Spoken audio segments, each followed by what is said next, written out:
My manager's decision cut my pay in half. 3 months later, they begged me to return. The email landed in my inbox at 3:47 p.m. on a Tuesday, buried between spam about extended car warranties and a reminder about the office pizza party. Subject line, salary adjustment, effective immediately.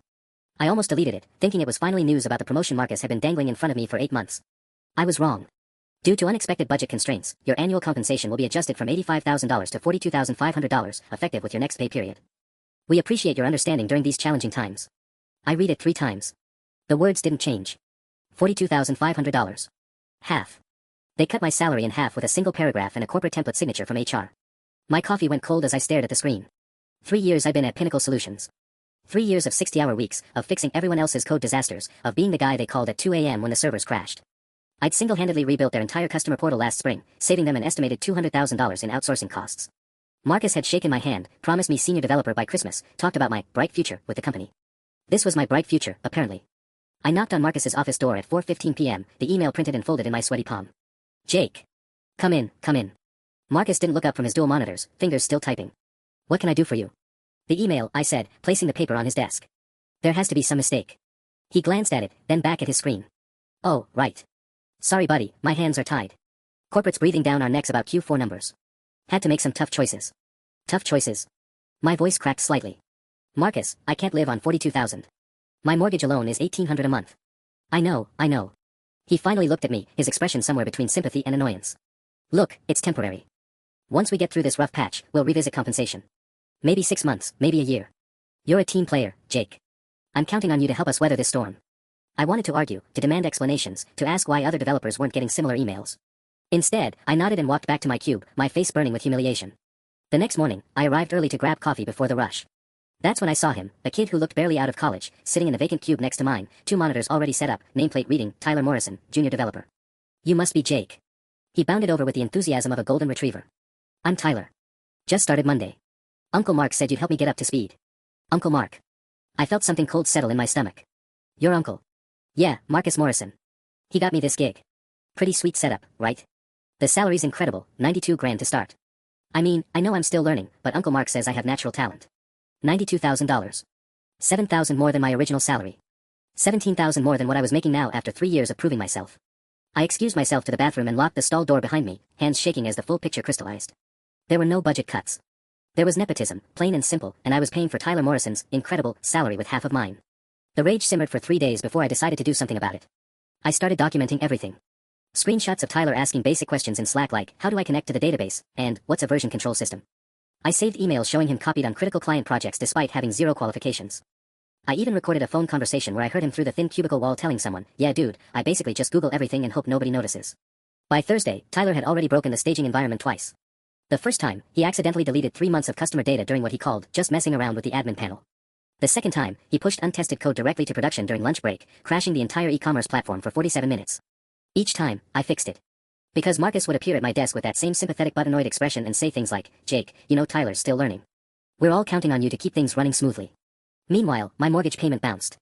The overdraft fee hit my account Friday morning, $35 for insufficient funds. I called the bank, explained the situation, and managed to get a 3-day extension. Sitting in my car in the parking garage, I did the math on my phone's calculator. After taxes, my new take-home was roughly $2,800 per month. Mortgage, car payment, insurance, utilities, groceries, I was short by at least $400 monthly, and that was assuming I never bought coffee, never went to dinner, never had any unexpected expenses. I opened LinkedIn for the first time in 2 years. Senior software developer with 8+ years experience in full-stack development, specializing in enterprise solutions and database optimization. Proven track record of saving companies 6 figures through innovative problem-solving and technical leadership. The messages started coming within hours. Apparently, good developers were in high demand, and my skills were more valuable than Pinnacle Solutions wanted to admit. TechFlow Industries reached out first, followed by DataStream Solutions, then 3 more companies by Monday. The irony wasn't lost on me. While Marcus was paying his incompetent nephew nearly 6 figures, companies across town were offering me between $95,000 and $110,000 just based on my resume. But the real revelation came Tuesday afternoon. I was helping Tyler troubleshoot what he called a weird error message, which turned out to be a basic syntax error any first-year computer science student should catch, when I overheard Marcus on a conference call through his open office door. No, our development team is stronger than ever, he was saying, presumably to a client. We've actually expanded our capacity with some exciting new talent. Jake Rodriguez, our senior developer, has been instrumental in every major project for the past 3 years. He's the backbone of our technical operations. Senior developer. He was selling me to clients as senior developer while paying me junior wages and having me babysit his nephew. I saved Tyler's broken code, walked to the break room, and called TechFlow Industries from the parking lot. This is Sarah Chen. We spoke yesterday about the senior developer position. Hi Sarah, this is Jake Rodriguez. I'm wondering if we could move up that interview. I'm suddenly very motivated to make a career change. How's tomorrow at 2 p.m.? Perfect. I hung up and stared at the Pinnacle Solutions building through my windshield. 3 years of loyalty, of being the reliable guy, of making everyone else look good while getting stepped on. Not anymore. I walked back inside, sat down at my desk, and opened a new document, technical documentation, critical systems and processes, confidential. If they wanted to treat me like I was disposable, they were about to learn exactly how much they'd taken for granted. The interview with TechFlow went better than I dared to hope. Sarah Chen was sharp, direct, and actually understood the technical challenges I'd been solving at Pinnacle. When I walked her through the customer portal rebuild, her eyes lit up. This architecture is brilliant, she said, studying my code samples on her laptop. You essentially created a microservices framework before they were trendy. What kind of performance improvements did you see? Database queries dropped from an average of 2.3 seconds to 180 milliseconds. Customer satisfaction scores jumped 28% in the first month after deployment. She closed the laptop and leaned back. Jake, I'm going to be straight with you. We've been trying to solve similar optimization problems for 6 months. Our current senior architect is stumped. What would it take to bring you on board? Honestly, I need to know I'm valued. My current situation. I paused, choosing my words carefully. Let's just say there's a disconnect between my contributions and my compensation. What are you making now? I took a breath. 42.5. Her eyebrows shot up. 42,000. For someone with your portfolio? She shook her head. Jake, I was prepared to offer you 95, but frankly, that feels insulting now. How about 105, full benefits, 4 weeks PTO, and a $5,000 signing bonus? $105,000. More than double what Marcus was paying me. I managed to keep my voice steady. When would you need an answer? Take the weekend. Think it over. I drove back to Pinnacle in a daze, Sarah's business card burning a hole in my wallet. The parking garage felt different now, smaller, shabbier. Like I was seeing it clearly for the first time. Tyler was gone when I got back, his monitors dark and a post-it note stuck to his keyboard, had to leave early for dentist appointment. Can you finish the Morrison Industries update? Due tomorrow. Thanks. T. The Morrison Industries project. Our second biggest client, a quarterly report that Tyler had apparently been assigned despite not knowing the difference between SQL and Excel. I pulled up his work folder and immediately regretted it. He'd been tasked with analyzing customer engagement metrics and presenting actionable insights. What I found instead was a PowerPoint with Comic Sans headers, 3 pie charts that didn't add up to 100%, and a conclusion that literally read, customers seem pretty happy overall. Maybe we should do more marketing or something. This was going to a client who paid us $180,000 annually. I spent 4 hours completely rebuilding the presentation, diving deep into the actual data trends, identifying 3 critical areas where Morrison Industries was losing customer retention, and crafting detailed recommendations backed by solid analysis. It was the kind of work that justified our consulting fees, the kind Marcus used to praise me for before he decided I was worth half a salary. At 9:30 p.m., alone in a dark office, I saved 2 versions of the presentation. The first was professional, comprehensive, and would probably earn Tyler praise he didn't deserve. The second was Tyler's original work, unchanged, unedited, a perfect example of what $92,000 bought you when nepotism drove hiring decisions. I sat there for 10 minutes, cursor hovering between the 2 files. Marcus had made his choice when he cut my salary to pay for his nephew's incompetence. He'd made it again every time he watched me clean up Tyler's mistakes while telling clients I was their senior developer. He'd made it when he counted on my loyalty and professionalism to cover for his family favoritism. I clicked on Tyler's original file and hit send. The email went out at 9:47 p.m., directly to Morrison Industries CEO, with Tyler's name in the signature line and Marcus copied. My phone buzzed with a text from my mortgage company. Payment extension expires Monday. Please contact us immediately to discuss options. I deleted the text and opened my laptop bag. Time to finish that technical documentation. The Morrison Industries presentation exploded Monday morning at 8:23 a.m. My phone started ringing while I was still in my car in the parking garage. Marcus, of course. I let it go to voicemail, then listened to the message as I walked to the elevator. Jake, we need to talk. Now. Morrison Industries just called and they're not happy. Get to my office the second you're in. I grabbed coffee first. No point rushing to my own execution. Tyler was already in Marcus's office when I arrived, looking like he'd rather be anywhere else on earth. Through the glass walls, I could see Marcus pacing, his face the color of a ripe tomato. He spotted me and jabbed his finger toward the door. Jake. Thank God. We have a situation. I settled into the chair next to Tyler, who wouldn't make eye contact. What's going on? Morrison Industries received Tyler's quarterly report Friday night. Apparently there were some issues with the analysis. Marcus was trying to keep his voice level, but I could see the vein in his forehead throbbing. They're threatening to terminate the contract. I don't understand, I said, looking genuinely confused. Tyler's been working on that project for 2 weeks. I'm sure he put together something solid. Tyler finally spoke up, his voice barely above a whisper. I think maybe there were some mistakes in the data. Some mistakes. Marcus pulled up an email on his computer and spun the monitor toward us. Richard Morrison personally called this amateur hour bullshit and asked if we'd been replaced by high school interns. He's demanding a full refund of this quarter's fees and considering legal action for professional negligence. $45,000. They were looking at returning $45,000, plus potentially losing $180,000 annually. All because Tyler had produced exactly the quality of work his qualifications suggested he would. I can fix it, I said helpfully.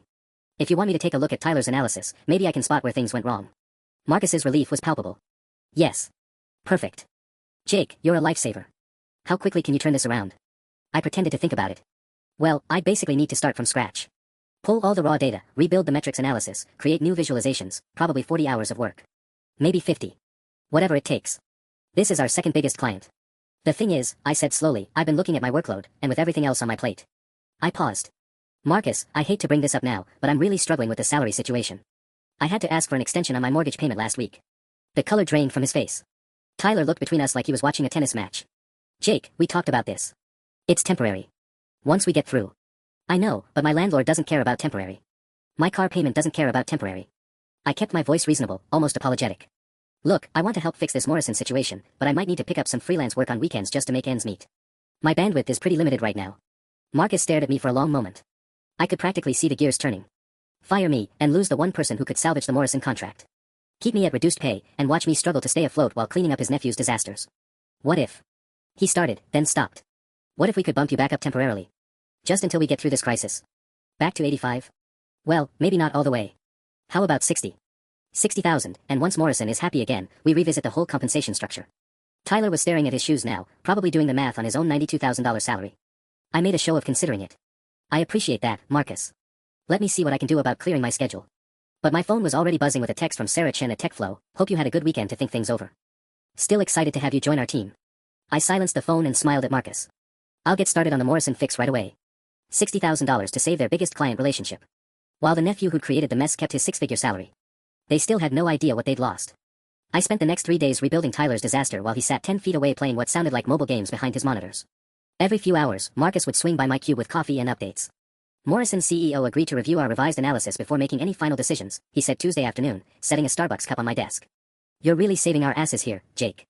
Just doing my job, I replied, not looking up from the spreadsheet where I was correlating customer retention data with seasonal purchasing patterns. The kind of analysis that Tyler should have done in the first place, if he'd known what customer retention meant. Oh, and good news about that salary bump. HR approved the temporary increase to 60. Should show up in next week's paycheck. Temporary. He kept using that word like it made the insult more palatable. By Wednesday evening, I'd crafted a presentation that would not only save the Morrison account but probably secure their contract for another 2 years. Detailed market analysis, predictive modeling, 3 specific strategies projected to increase their customer lifetime value by 23%. It was the kind of work that consulting firms charge $50,000 for. I saved it to the shared drive and was packing up when Tyler finally wandered over. Hey, so, that Morrison thing you're working on. He scratched the back of his neck nervously. Uncle Mark said you fixed some issues with my report. Few small things here and there, I said diplomatically. Cool. So what did I mess up? Just so I know for next time. I looked at him carefully. He seemed genuinely curious, not defensive. Maybe there was hope for him after all, nepotism aside. Tyler, can I ask you something? What's your actual background? What did you study? Business administration. Minor in communications.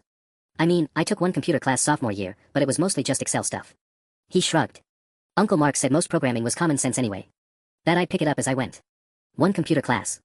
They were paying him $92,000 for one computer class and family connections. The Morrison project required statistical analysis of customer behavior patterns, I said slowly. Did you understand what they were asking for? Honestly? Not really. I figured I'd just make some charts and write something about how their business was doing okay.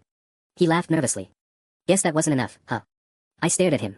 This kid had no idea what he'd almost cost the company. No idea that his some charts and write something approach had nearly lost them $180,000 annually and threatened their reputation with their second biggest client. Tyler, I said carefully, this isn't really about picking things up as you go. Customer data analysis requires understanding statistics, market research, predictive modeling. It's specialized work. Yeah, I'm starting to figure that out. He glanced around, then lowered his voice. Look, between you and me, I think Uncle Mark might have oversold my abilities when he got me this job. I mean, 92,000 feels like a lot for someone who has to Google how to make a pie chart. At least he was honest about his incompetence. Have you talked to Marcus about maybe adjusting your role? Finding something that better matches your actual skills? Tyler's face went pale.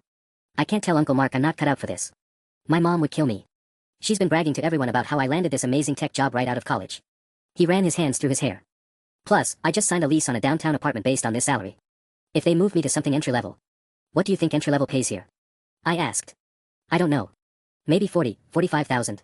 The irony was so thick I could taste it. Tyler was terrified of making what they were currently paying me, their actual senior developer who'd been carrying his workload for 3 weeks. My phone buzzed.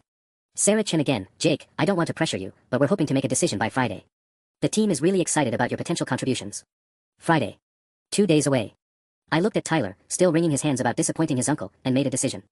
Tyler, what if I told you there might be a way to make this work for everyone? Tyler's eyes lit up with desperate hope. Really? What do you mean? I glanced around the nearly empty office. Most people had left by 6 p.m., but I could see Marcus still in his glass-walled office, probably dreading tomorrow's call with Morrison Industries. Look, the truth is, you're not qualified for this position. We both know it. But that doesn't mean you're worthless to the company. I pulled up Indeed.com on my browser. What if we found you a role that actually matches your background? Business development, client relations, project coordination. Things that use your actual degree. But the salary would probably be in the 50 to 60 range. Still good money for someone right out of college. Tyler bit his lip. And you think Uncle Mark would go for that? I think Marcus is starting to realize that having his nephew destroy client relationships isn't great for family dinners. I minimized the browser and looked directly at him. But here's the thing, Tyler. If we're going to make this work, you need to be honest with him about your limitations. Tonight. Tonight? The Morrison presentation is scheduled for 10 a.m. tomorrow. If it goes well, Marcus is going to think his strategy of paying you senior developer money for junior work is vindicated. If you want to move to a role where you can actually succeed, now is the time to speak up. Tyler nodded slowly, then paused. What about you? I mean, if they move me to something else, who's going to handle the technical stuff? Good question. I stood up and started packing my laptop bag. You might want to suggest they start treating their actual senior developer like one. I left him sitting there, staring at his blank monitors. The Morrison presentation went flawlessly, of course. I watched via conference call from my desk as Richard Morrison himself praised the comprehensive analysis and actionable insights. Marcus was practically glowing when he emerged from the conference room. Brilliant work, Tyler, he announced loudly enough for half the office to hear. This is exactly the kind of strategic thinking we need more of. Tyler, to his credit, looked genuinely uncomfortable with the praise. He kept glancing at me, then at his uncle, like he was gathering courage for something. It wasn't until lunch that he finally made his move. I was heating up leftover pasta in the break room when I heard raised voices from Marcus's office. Through the glass walls, I could see Tyler gesturing frantically while Marcus's expression shifted from confusion to anger. Not qualified for this kind of work. Tyler's voice carried despite his obvious attempts to keep things quiet. Told you it just takes time to learn. Marcus's response was louder, more defensive. Jake did all the actual work on Morrison.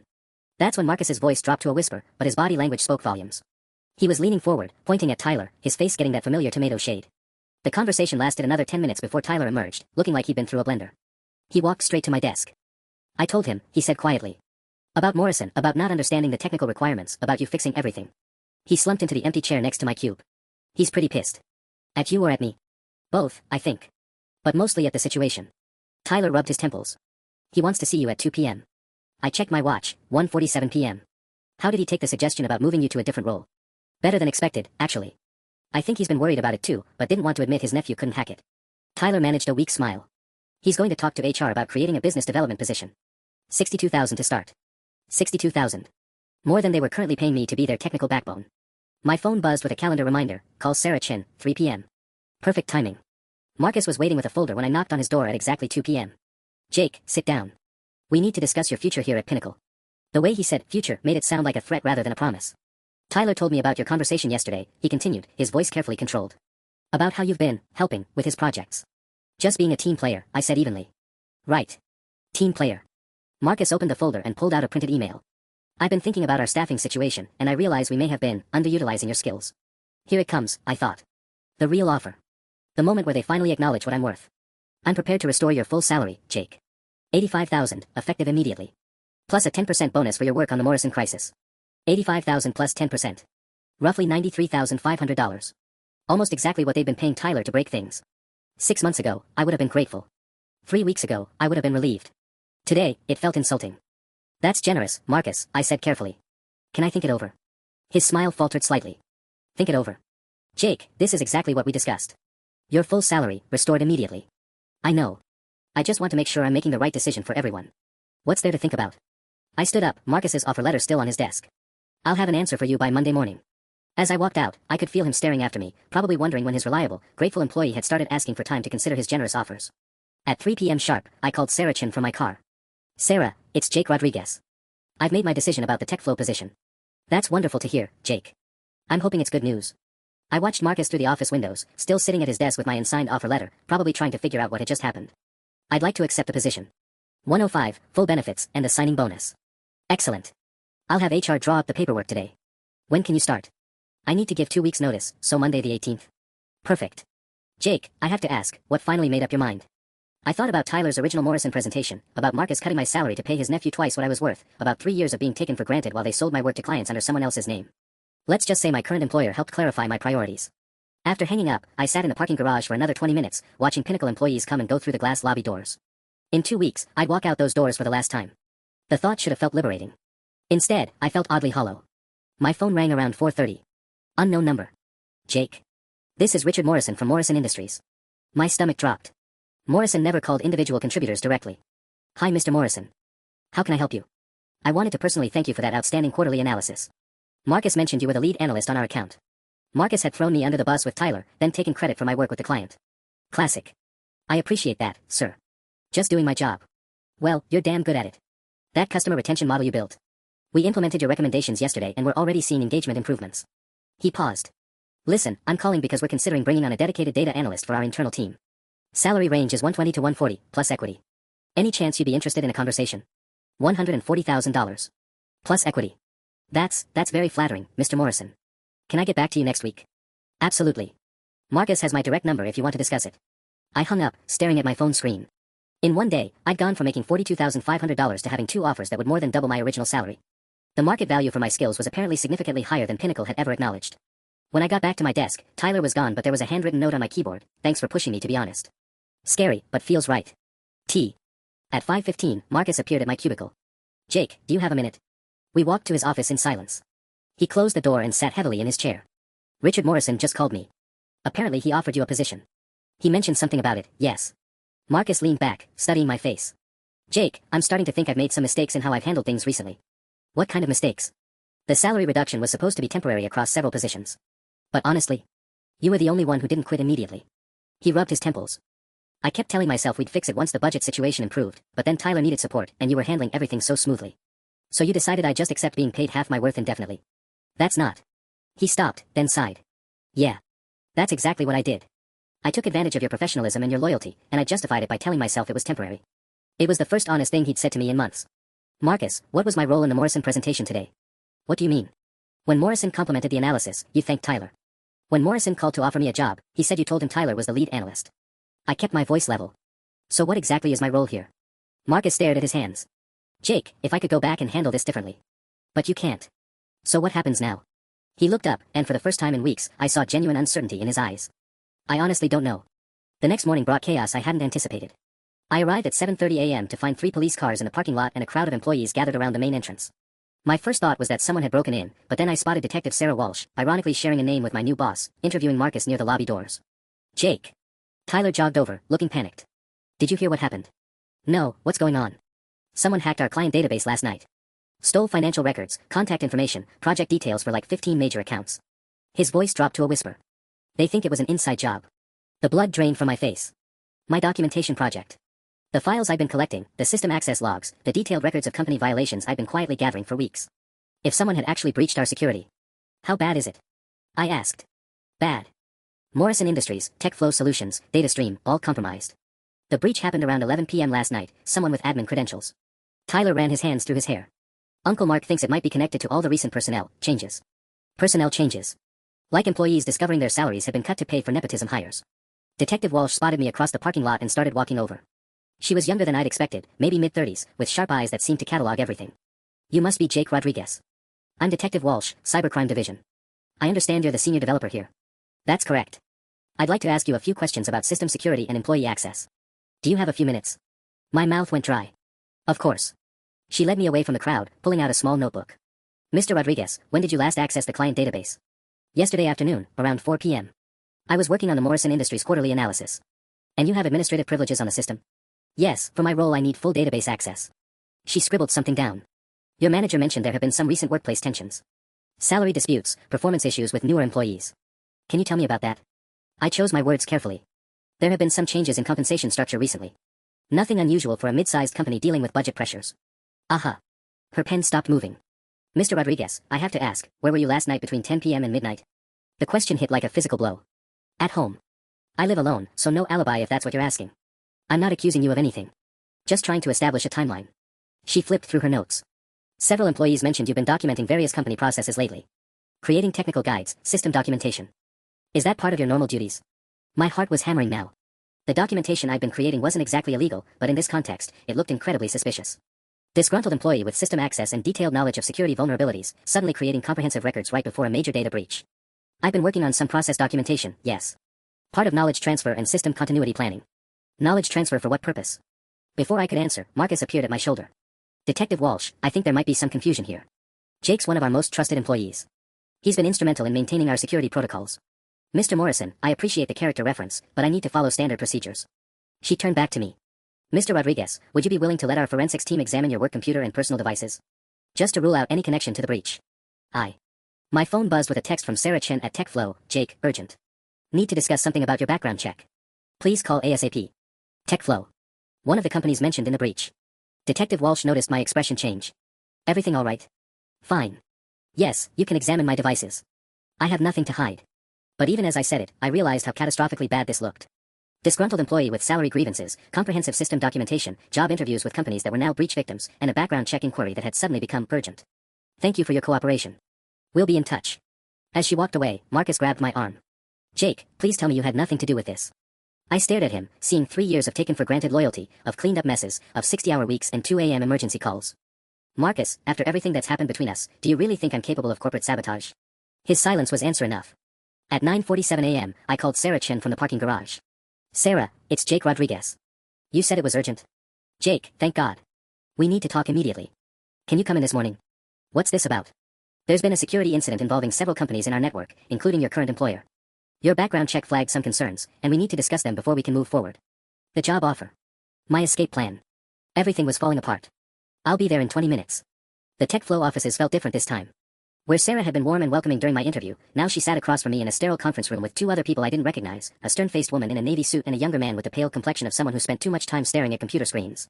Jake, this is Rebecca Martinez from our legal department, and David Kim from IT security, Sarah said, her voice carefully neutral. We need to discuss some developments regarding your employment offer. The woman in navy, Rebecca, opened a tablet and slid it across the table.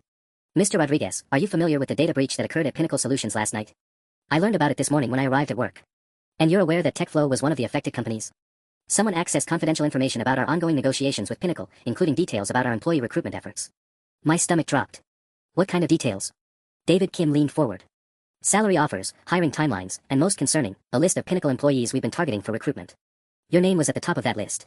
I don't understand what that has to do with me. Rebecca's expression didn't change. Mr. Rodriguez, the breach originated from Pinnacle's system using administrative credentials. According to their logs, there were only 4 employees with the necessary access privileges to execute this type of attack. You're one of them.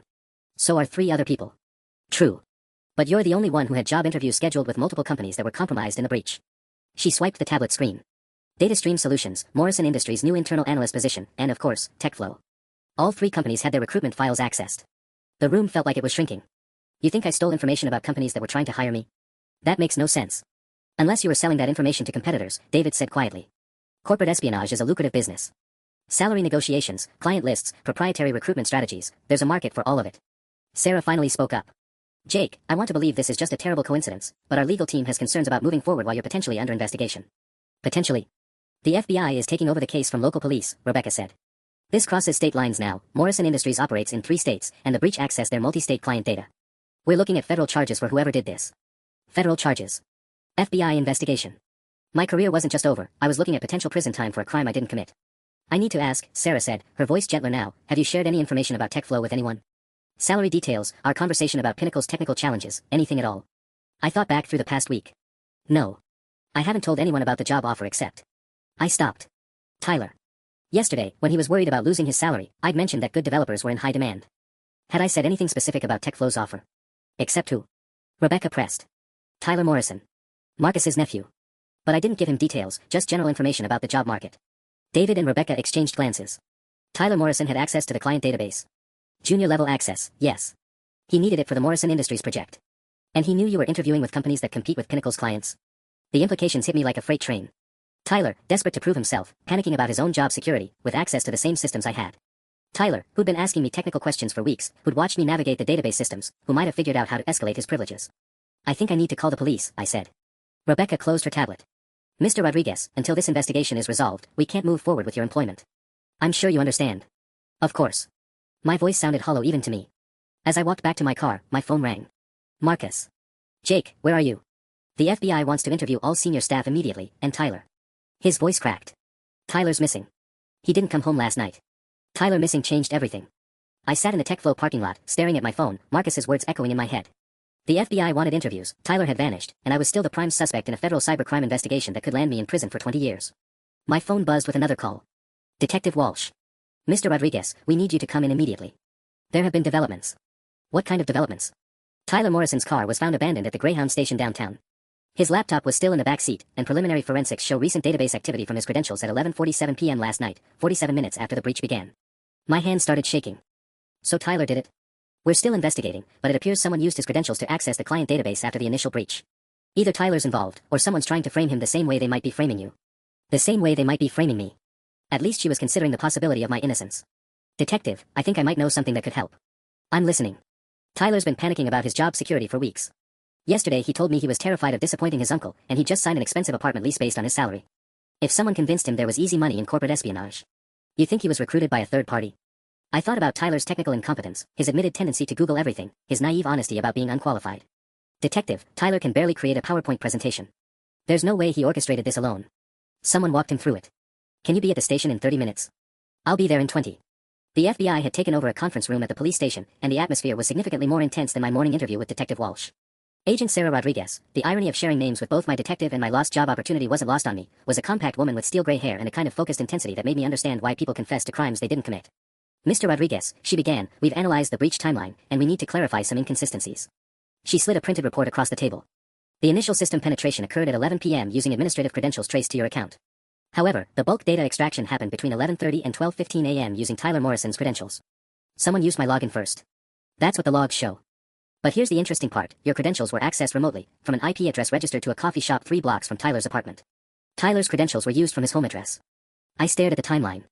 Agent Rodriguez, I was home by 9 p.m. last night. I ordered Chinese food at 9:30, I can show you the delivery receipt. There's no way I was at any coffee shop at 11 p.m. We're aware of that. The coffee shop has security cameras, and we've already confirmed you weren't there. She leaned forward. But someone was there, using your stolen credentials to initiate the breach, then somehow coordinating with Tyler to continue the data extraction.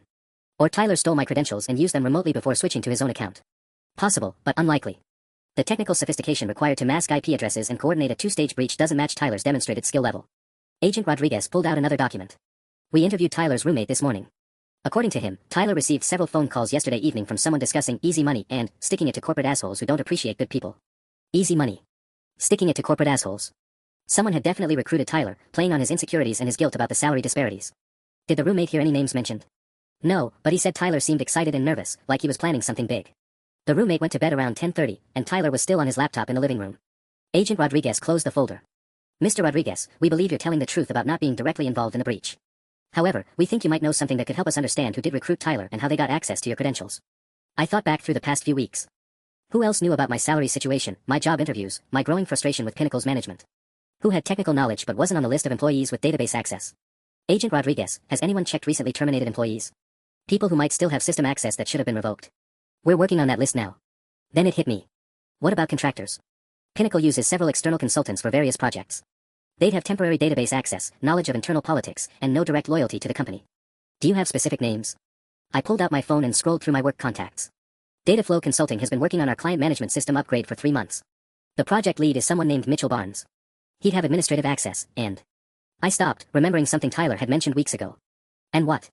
Tyler told me he'd been getting career advice from someone he met at a networking event. Someone who claimed to know about high-paying opportunities for people with inside knowledge of tech companies. I looked up at Agent Rodriguez. He never mentioned a name, but he said this person really understood how unfairly companies treat their employees. Agent Rodriguez was already reaching for her phone.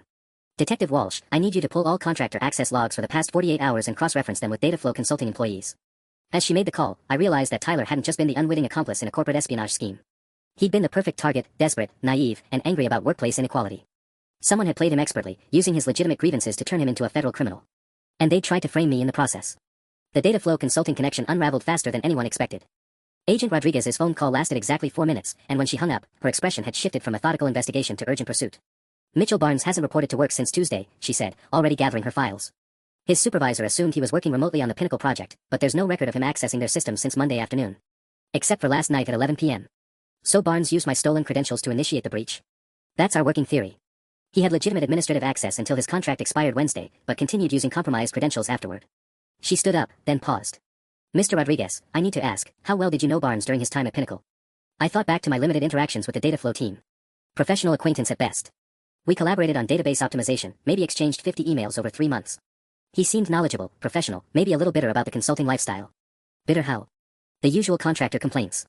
No benefits, no job security, watching full-time employees with less expertise make more money.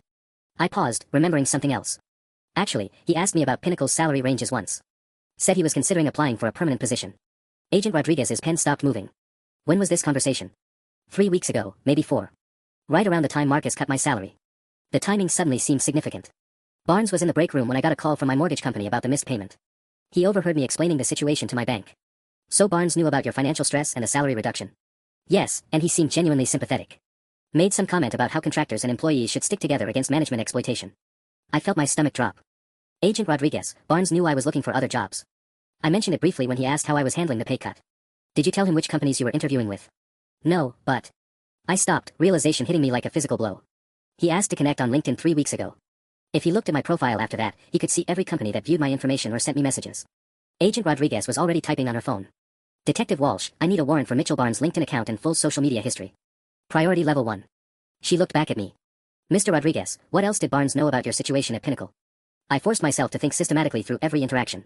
He knew about Tyler's incompetence. He witnessed the staging environment crashes. He knew about the Morrison Industries project disaster because he was working on database optimization that week. He knew Tyler was Marcus's nephew because Tyler introduced himself that way to everyone. And he knew Tyler was making more money than you despite being unqualified. I never told him specific numbers, but Tyler wasn't exactly discreet about his salary. He complained about tax withholdings loud enough for half the office to hear. Agent Rodriguez closed her notebook. Mr. Rodriguez, I think Mitchell Barnes identified you and Tyler as perfect targets for a corporate espionage scheme. You had legitimate grievances and system access. Tyler had family connections and financial desperation. Barnes had the technical expertise to coordinate the operation and the contractor access to cover his tracks. Until his access expired Wednesday. Exactly. That's why he needed your credentials for the initial breach, then Tyler's account for the data extraction. Classic social engineering, exploit existing workplace tensions to recruit unwitting accomplices. My phone buzzed with a text message, Jake, this is Tyler. I'm sorry about everything. I never meant for this to happen. Mitchell said it would just be client contact lists, nothing that would hurt anyone. I showed Agent Rodriguez the message. Tyler's trying to contact me. She read the text, then looked up sharply. Where is Tyler texting you from? And how did he know we connected this to Mitchell Barnes? Before I could answer, another text arrived, I'm scared and I don't know what to do. Mitchell said the FBI would blame me for everything if I didn't disappear. He was supposed to pay me enough to start over somewhere else, but now he's not answering his phone.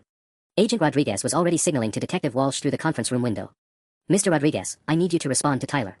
Tell him you want to help, but he needs to tell you where he is right now. Can you do that? I typed quickly, Tyler, where are you? The FBI knows about Mitchell. You're not the main target here, but you need to come in and tell them what really happened. The response came within seconds. I'm at the Riverside Motel on Highway 9. Room 23. Jake, I think I'm in real trouble. Agent Rodriguez was already reaching for her radio. All units, we have a location on Tyler Morrison. Riverside Motel, Highway 9, Room 23. Approach with caution, suspect may be armed and is definitely panicked. As police coordination buzzed around me, another text from Tyler appeared. Mitchell said this would solve both our problems.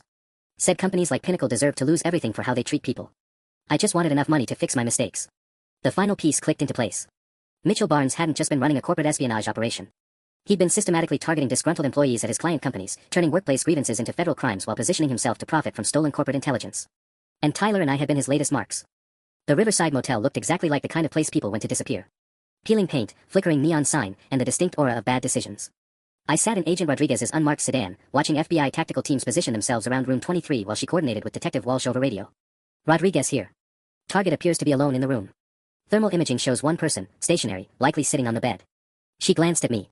Jake, I need you to call Tyler. Keep him talking while we get into position. My hands were shaking as I dialed. Tyler picked up on the first ring. Jake. Thank God. I don't know what to do anymore. Tyler, it's going to be okay. Just tell me what happened with Mitchell Barnes. From the beginning. He approached me at that networking mixer 2 weeks ago. Said he'd been watching the situation at Pinnacle, how Uncle Mark was treating you, how I was struggling with work I wasn't qualified for. Tyler's voice was raw, exhausted. Mitchell said he had a solution that would help both of us. Through the motel room window, I could see Tyler's silhouette pacing back and forth. Agent Rodriguez held up her hand, indicating they needed more time. What kind of solution? I asked. Corporate intelligence gathering, he called it. Said companies like TechFlow and DataStream would pay big money for inside information about their competitors' client relationships and hiring strategies. Tyler's voice cracked. He made it sound so reasonable, Jake. Like we were just leveling the playing field. How much was he supposed to pay you? $50,000. You said he's not answering his phone. He was supposed to meet me here at 2 a.m. to give me the money and a new ID. Never showed up. When I tried calling, his number was disconnected. There was a pause, then Tyler's voice got smaller. Jake, I think he used me. I think he never planned to pay me anything. Of course Barnes had used him. $50,000 was pocket change compared to what corporate espionage intelligence sold for on the black market. Tyler had been a disposable asset from the moment Barnes identified him as a target. Tyler, the FBI is here. They want to help you, but you need to come out with your hands visible. Can you do that? I'm scared, Jake. What if they don't believe me about Mitchell manipulating me? What if they think I was the mastermind? Agent Rodriguez took the phone from me. Tyler, this is FBI Agent Rodriguez. We know about Mitchell Barnes. We know he recruited you and stole Jake's credentials. If you cooperate with us, we can work something out. But you need to exit the room slowly, with your hands up. There was silence for 30 seconds that felt like 30 minutes. Tyler. Agent Rodriguez pressed. He's here, Tyler whispered. Mitchell just pulled into the parking lot. He's getting out of his car, and Jake, he's carrying something that looks like a gun. Agent Rodriguez's radio exploded with activity. All units, suspect Mitchell Barnes on site, possibly armed. Repeat, Barnes is on location and potentially armed. Through the motel room window, I watched Tyler dive away from the window as a tall man in a dark jacket approached room 23. Even from a distance, I could see Mitchell Barnes clearly for the first time, mid-40s, graying beard, and the confident stride of someone who'd done this before. This wasn't his first corporate espionage operation. Tyler and I weren't his first victims. And now Tyler was trapped in a motel room with a man who'd already demonstrated he was willing to destroy lives for profit. Barnes knocked on Tyler's door 3 times, slow and deliberate. Even from 50 yards away, I could hear his voice carrying across the motel parking lot. Tyler, open up. I know you're scared, but we need to talk. Agent Rodriguez was coordinating positions through her earpiece, but I could see the tactical problem developing. The motel was built in a U-shape around the parking lot, with room 23 positioned where any approach would be visible to Barnes. If they moved too quickly, Tyler could get caught in crossfire. Tyler's voice came through my phone, barely a whisper. He's still knocking. What do I do? Keep him talking, Agent Rodriguez instructed. Find out what he wants. I heard Tyler moving toward the door, then his muffled voice, Mitchell. Why didn't you come at 2 a.m. like we planned? Had to make sure the coast was clear, kid. Law enforcement's been sniffing around Pinnacle all day. They're asking questions about the data breach. Barnes's voice was calm, almost paternal. Good news is, I've got your money. All 50,000, just like we discussed. Through the phone, I could hear Tyler's sharp intake of breath. You really have it? Cash, small bills, untraceable. But Tyler, we've got a problem. The FBI connected the breach to your credentials. They know you accessed the database. Agent Rodriguez grabbed my arm, pointing toward the motel room. Barnes had positioned himself directly in front of the door, making any sniper shot impossible without risking Tyler. I can see that bastard's playing this perfectly, she muttered into her radio. He's using Tyler as a human shield while he talks his way inside. Tyler's voice came through the phone again. Mitchell, Jake told me you stole his login information. He said the FBI knows about you. Jake Rodriguez? Tyler, Jake's the one who gave me his credentials. He's been working with me from the beginning. Barnes's tone shifted, becoming more urgent. Think about it, who else knew about your salary, your family situation, your access to the database? Jake set this whole thing up and now he's trying to pin it on you. My blood ran cold. Barnes was rewriting the narrative in real time, turning me into the mastermind and Tyler into the fall guy.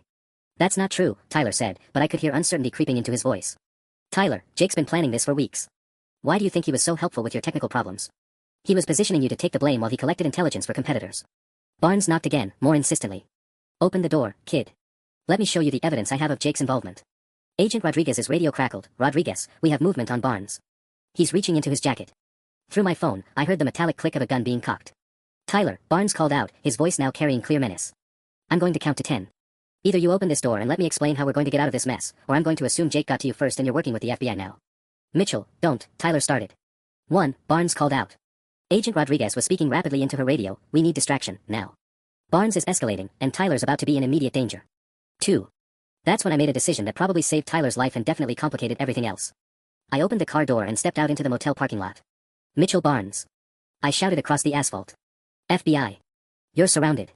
Barnes spun toward me, gun visible now, his carefully constructed plan suddenly in chaos. In that moment of distraction, I heard Tyler's door slam shut and the sound of furniture being dragged across the floor. Barnes raised his weapon toward me just as Agent Rodriguez's tactical team emerged from their positions. The next 30 seconds would determine whether Mitchell Barnes' corporate espionage operation ended with arrests or casualties. The standoff lasted exactly 47 seconds, though it felt like 47 hours. Barnes had his gun trained on me across the motel parking lot while FBI tactical teams shouted commands from 3 different positions. Agent Rodriguez was screaming into her radio about containing the situation, and somewhere behind the barricaded door of room 23, Tyler was probably having the worst panic attack of his life. Jake Rodriguez. Barnes called out, his voice carrying that same calm tone he'd used to manipulate Tyler. The man of the hour. Tell me, how does it feel to destroy a kid's life for your own profit? Even facing down a loaded weapon, I was struck by the audacity. My profit? Mitchell, you're the one running a corporate espionage ring. I'm a freelance intelligence consultant. You're the insider who sold out his own company. Barnes kept the gun steady, but I could see sweat beading on his forehead. Tyler, can you hear me in there? Ask Jake how much TechFlow paid him for Pinnacle's client list. 0. I shouted back. Because I never sold anything to anyone. Agent Rodriguez's voice cut through the chaos. Barnes, weapon down. You're surrounded with nowhere to go. That's when Barnes made his critical mistake. Instead of surrendering or negotiating, he decided to burn down his entire operation with one final manipulation. Tyler Morrison, he yelled toward the motel room door. Your Uncle Marcus is here with the FBI. He's been working with Jake Rodriguez for months to set you up as the fall guy. The furniture scraping stopped inside room 23. Through my phone, still connected to Tyler's call, I heard his sharp gasp. That's not true, Tyler. I called out. Marcus isn't even here. But Barnes wasn't finished. Check the parking lot, Tyler. Black sedan, third row. Your beloved uncle who cut Jake's salary to pay you, then decided you were too much of a liability. I looked toward the third row of parking spaces. There was indeed a black sedan there, Agent Rodriguez's vehicle. But the windows were tinted, and from Tyler's angle inside the room, it would be impossible to see who was actually inside. Tyler's voice came through my phone, barely controlled. Jake, is Uncle Mark really out there? Tyler, it's just FBI agents. Marcus is still at the office dealing with the investigation. Liar. Barnes screamed. Tyler, they're all working together. Your uncle, Jake, the FBI, they needed someone to blame for the corporate espionage, and you were the perfect patsy. The motel room door opened a crack. Tyler, don't. Agent Rodriguez commanded through her megaphone. Stay inside until we secure Barnes. But Tyler stepped out anyway, hands shaking, looking like he'd aged 5 years in the past 24 hours. Mitchell, you said you had evidence that Jake planned this. Show me. Barnes lowered his weapon slightly, sensing an opportunity. It's all in my laptop, Tyler. Email chains between Jake and competitors, payment schedules, the whole operation. Jake Rodriguez has been selling Pinnacle's intelligence for months. Then show us the laptop, Agent Rodriguez called out. Put down the weapon and show us your evidence. Barnes hesitated, and in that moment of uncertainty, I realized something crucial. He didn't have any fabricated evidence. His entire manipulation strategy depended on verbal accusations and exploiting Tyler's paranoia. There were no fake emails, no doctored payment records, no elaborate frame job. Mitchell Barnes was just a desperate criminal making increasingly wild claims to avoid federal prison. Tyler, I said, keeping my voice calm despite the gun still pointed in my direction. Ask him for Jake's bank records showing these payments. Ask him for the email addresses I supposedly used to contact competitors. Ask him for anything concrete. Tyler looked between Barnes and me, confusion and terror warring across his face. Mitchell, where's the laptop with the evidence? It's in my car. But Tyler, if I go get it, they'll arrest me before I can show you the truth. Then tell me Jake's contact at TechFlow, Tyler pressed. If he's been selling them information for months, you'd know who he talks to there. Barnes's confidence cracked visibly. Sarah something. I don't memorize every detail, Tyler. Sarah Chen, I called out. Her name is Sarah Chen, and I met her exactly once, for a job interview I got through LinkedIn.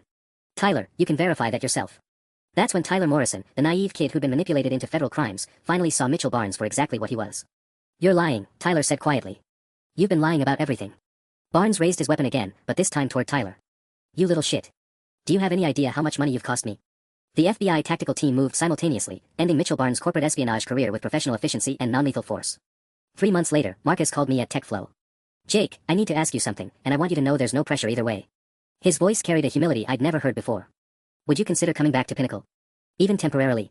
I leaned back in my ergonomic chair, a significant upgrade from my old cubicle setup, and watched Seattle's skyline through my corner office window.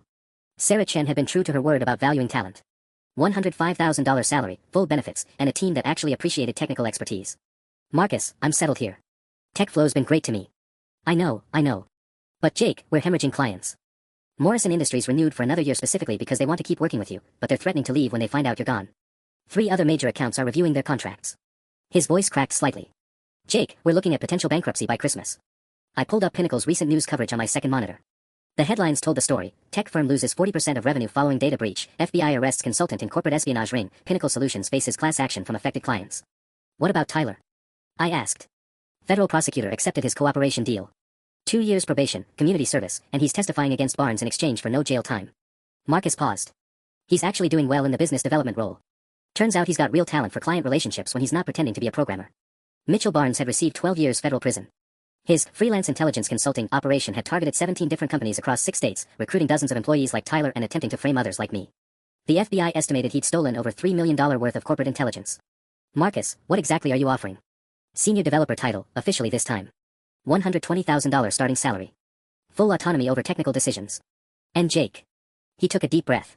I'm offering you 15% equity in the company. If you can help us rebuild, you'd own a real stake in Pinnacle's future. $120,000 plus equity. It was more than TechFlow's offer, but that wasn't what caught my attention. You said, help us rebuild. What does that mean specifically? It means you'd have authority to hire your own team, implement whatever technical standards you think are necessary, and rebuild our client relationships based on actual competence instead of. He paused. Instead of the nepotism and corner-cutting that got us into this mess. I walked to my window, looking down at the busy Seattle street. 3 months ago, I'd been desperate to escape Pinnacle Solutions. Now they were offering me the chance to rebuild it properly. Marcus, I need guarantees. Written contracts, not verbal promises. Board approval for the equity stake.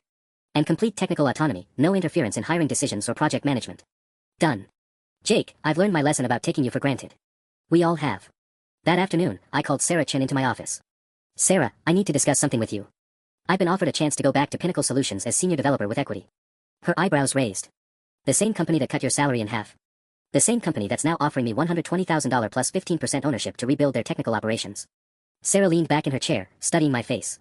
Jake, you've been here 3 months and you're already one of our most valuable contributors. But I can see you're considering this. I am. It's a chance to build something from the ground up, with complete authority over how it's done. What would it take for TechFlow to keep you? I smiled. Honestly, Sarah, you've already given me everything I asked for. This isn't about money or titles anymore. She nodded slowly. It's about proving a point. It's about showing that companies succeed when they actually value their people. That competence matters more than connections. That treating employees fairly isn't just the right thing to do, it's good business. Sarah stood up and extended her hand. Jake, if you can turn Pinnacle Solutions into the kind of company that values talent over politics, the entire industry benefits. You have my recommendation and my respect. 2 weeks later, I walked back into Pinnacle Solutions as senior developer, 15% owner, and the person responsible for rebuilding everything Mitchell Barnes and poor management had nearly destroyed. Tyler Morrison met me at the elevator, wearing a suit that actually fit and carrying himself with new confidence. Jake, welcome back. I know this is weird, but I want you to know, I won't let you down again. I shook his hand. Tyler, you never let me down in the first place. You just got caught up in someone else's scheme. Marcus appeared in the lobby, looking older but somehow more genuine than I remembered. Jake Rodriguez, senior developer and minority owner. It has a nice ring to it. I looked around the office where I'd spent 3 years being undervalued, then nearly been framed for federal crimes. Marcus, let's rebuild this place the right way. They had begged me to return. Now it was time to show them exactly what they'd almost lost forever.